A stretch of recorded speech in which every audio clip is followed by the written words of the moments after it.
Smokey and the Bandit took America by storm in 1977, proving to be so popular that it even got two extremely ill-advised sequels. But in spite of their mediocrity, nothing has been able to tarnish the reputation of the original, to the point that even famed director Alfred Hitchcock loved it and saw it as a guilty pleasure in his final years. And that being said, one could say that it's this type of film that's missing from modern cinema. Because as I already got into in another video, which you can find a link in the description to, there seems to be an increasing stigma around fun movies unless they happen to tell some kind of emotional story in them. But considering how much people did and still do love a film like Smokey and the Bandit, which is all about the fun and doesn't have much dramatic weight to it, maybe a lack of movies like it are exactly why many are unsatisfied with most films these days. And today, I'd like to go over this topic in more detail, to the best of my ability. And there will be minor spoilers for Smokey and the Bandit ahead. So in case you haven't seen it yet, please do yourself a favor and go watch it before proceeding with this video. Okay, so Smokey and the Bandit tells the simple story of a driver who agrees to illegally ship Coors beer from Texas to Georgia in 28 hours or less, only to pick up a runaway bride and have to evade her indignant would-be father-in-law, who happens to be a sheriff and will stop at nothing to get her back and make her marry his son.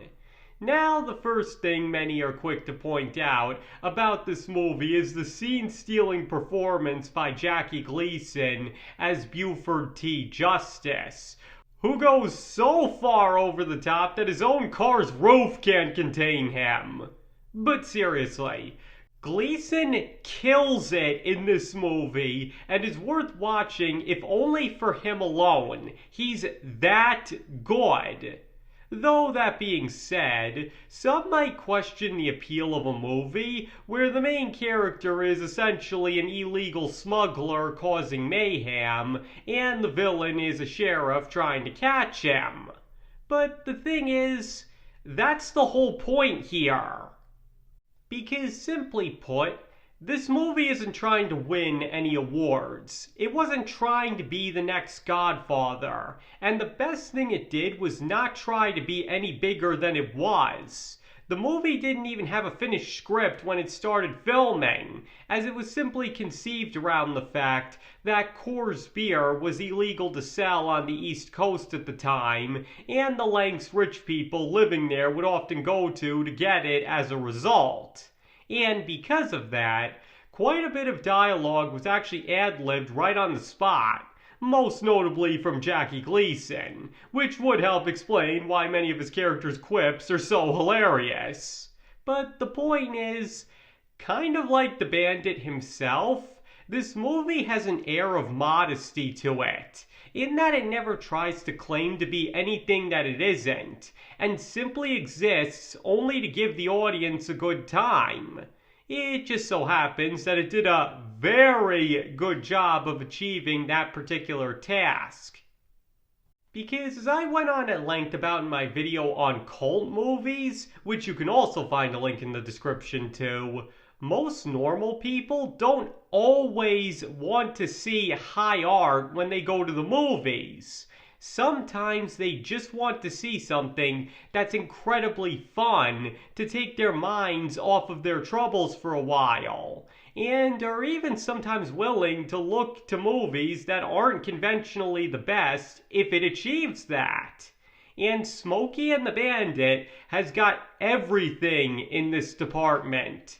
It's got an insanely cool main character that's impossible to hate, even if he's doing something illegal.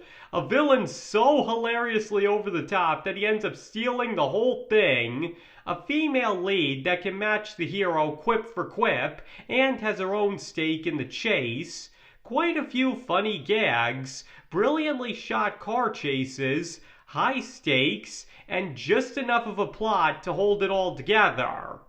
Really, what more could an audience ask for in a piece of escapism? But what helps it along even more than most cult movies is that it's actually put together very competently. Because with many cult movies, the audience usually has to accept that certain elements to them aren't all that great in order to enjoy it. But that's not the case with Smokey and the Bandit. It's well shot, well acted, is actually funny, and the plot, though at a minimum, is still written well enough so that everything is pretty much accounted for. In other words, the audience doesn't have to sacrifice anything to be able to enjoy this movie. All they have to do is accept that it's not the greatest movie ever made. And as I noted before, many are willing to do just that. Heck, it's probably the whole reason most went to see it in the first place. And in a testament to that, Smokey and the Bandit not only became a famous guilty pleasure for many, including the aforementioned Alfred Hitchcock, but was also the second highest grossing movie of the entire year, behind only the original Star Wars itself. That's how much audiences loved it. And again, it didn't have to tell the most complex story ever, or have a ton of dramatic and emotional weight in order to achieve that. All it had to do was be a fun time for everybody, and have absolutely no pretenses about that. And all I can really say is, 1977 must have been a very fun year for film lovers. In contrast to today, where everything is treated so seriously that one's lucky if there's a few movies released that even half try to have fun first and foremost. Because as I explained in my video on escapism, which you can also find a link in the description to, there's nothing harmful about a movie like Smokey and the Bandit. Sure, it does paint essentially a criminal in a positive light and law enforcement in a negative one, but it's not like anybody's going to take their portrayal here seriously. Again, this is a movie that's clearly meant to simply be a fun time for all involved, and the audience knows that. I mean, after the movie came out, there weren't a ton of people suddenly trying to emulate the Bandit and commit illegal crimes because they know better than that. Just because they enjoy watching something doesn't mean they'll blindly copy it in real life. And the fact that the movie was so popular and there were no copycat crimes or anything else negative to come from it, apart from maybe its 2 sequels, only proves that. Contrary to what some clearly believe, the audience isn't stupid and doesn't need to be pounded into their heads that certain things are wrong. They can accept that the Bandit is technically in the wrong while still rooting for him, because in the end, it is only a movie. And to be fair, Justice is way worse than him anyway, which is the whole point. That's why you root for him, not the sheriff. So, to put it all simply, Smokey and the Bandit perfectly demonstrates everything that movies lack nowadays. Because sure, there is plenty to say for artistic films and melodramas. I'm not trying to argue against that at all. I've even written books of that same nature, so I would argue for their merits all day long. All I'm trying to say is that there is a time and place for movies that are simply fun to watch and don't really offer much beyond that, and that they still have worth even if there isn't some kind of dramatic story to them. And when one takes into account just how successful a movie like Smokey and the Bandit was, it's easy to argue that sometimes audiences actually want to see that kind of film over ones that are conventionally great.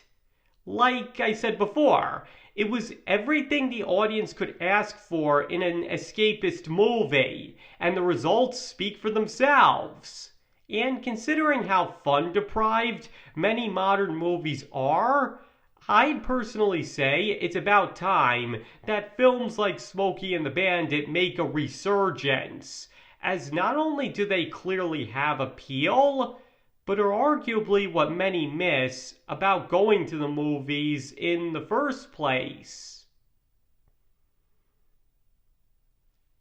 Okay, I think I've gone on about this for long enough.